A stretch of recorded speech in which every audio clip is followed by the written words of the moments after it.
మాట్లాడడం జరుగుతుంది. అప్పుడు అన్ని విషయాలు వివరిస్తాను. ముఖ్యంగా కార్యకర్తలు, ప్రజలు ఇచ్చిన సలహాల మేరకు, సూచనల మేరకు వాళ్ళ అభిప్రాయాలను గౌరవిస్తూ వారి మనోభావాలకు అనుగుణంగా నడుచుకోవడంలో భాగంగా ఈ నిర్ణయం తీసుకోవడం జరిగింది.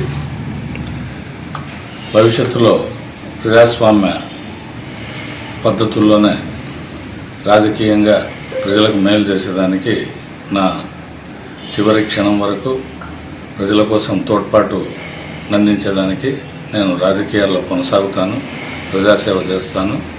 అది ఏ విధంగా అనేది ప్రజలతో మాట్లాడే వాళ్ళ ఆలోచనలకు అనుగుణంగా నిర్ణయం తీసుకోవడం జరుగుతుంది. మీకు తెలియజేస్తాను.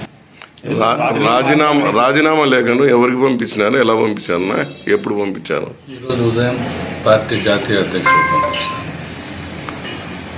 ఎందువల్ల తెలుగుదేశం పార్టీ రాజీనామా చేసేసాము? ఏం కూర్చొన్నప్పుడు మాట్లాడదాము. నేను దాదాపుగా ఒక 5-6 నెలల నుంచి అందరి అభిప్రాయాలు తీసుకోవడం జరిగింది. దాని ప్రకారం నేను నిర్ణయం తీసుకున్నాను. వైఎస్ఆర్ కాంగ్రెస్ పార్టీకి ఉన్న ఆలోచనలు ఉందా?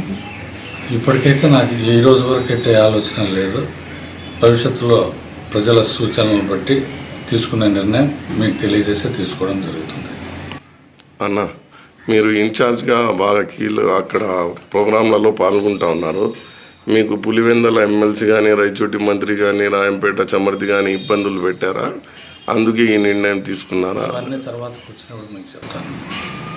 ఉన్నా నేను దాదాపుగా 5-6 నెలల నుంచి పార్టీ కార్యక్రమాలకు దూరంగా ఉన్నాను.